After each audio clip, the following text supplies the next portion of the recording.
saved follows a wholeheartedly surrendered life in Christ.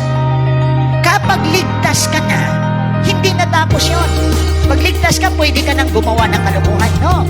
Pag ligtas ka, ang kasunod nun, buong puso. Suko ang buhay mo kay Lord.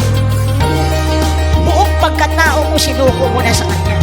So, ibig sabihin, ay baka sabi, saved naman ako, kaya kahit hindi ako magbasa ng Bible, kahit hindi ako mag-pray, kahit gumawa na ako ng hindi tama, magsinungaling na ako, minsan hindi na rin ako mag-church, okay na yon, saved naman ako eh. Alam niyo mga kapatid, listen to this. Ang totoong saved, control na siya ng kapangyarihan ng Diyos.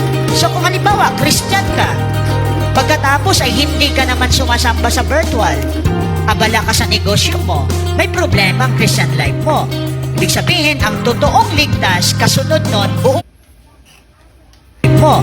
Ibig sabihin, ang totoong ligtas, kasunod nun, buong puso mo sinukubuhay mo sa Lord. Nakikita ka sa morning prayer, sa virtual, nakikita ka sa pagsamba, sa virtual. Ibig sabihin, bahagi na ng buhay mo yon, lifestyle mo na siya. Si Lord, kapag sumunod ka sa Kanya, control ka niya. May mga tao kasi ayaw na may kumukontrol sa buhay nila. Decision ko to, gagawin ko to. Pero hindi po pwede sa ating Panginoon yun, mga kapatid. Tingnan po natin ang Matthew chapter 15, verse 8. Mabigat dito. These people honor me with their lips, but their hearts are far from me. Sabi ko na sa inyo, meron dito sa church, nagpupuri kay Lord, ino-honor si Lord, sumisigaw pa, Hallelujah, praise the Lord.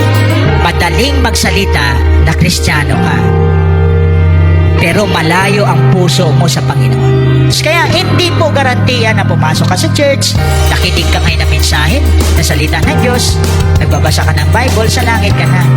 Ang labanan dito mga kapatid, pinamumuhay mo ba?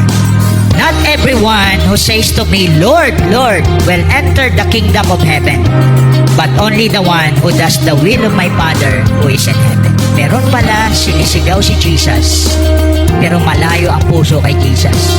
Ang puso niya sa lalaki, pero bibig niya si Jesus. Ang puso niya pera, pero bibig niya si Jesus. Sabi ni Lord, hindi lahat ng tumatawag sa akin, Panginoon, Panginoon, papasok sa langit. Time will come, hindi pala tayo kilala ni Lord.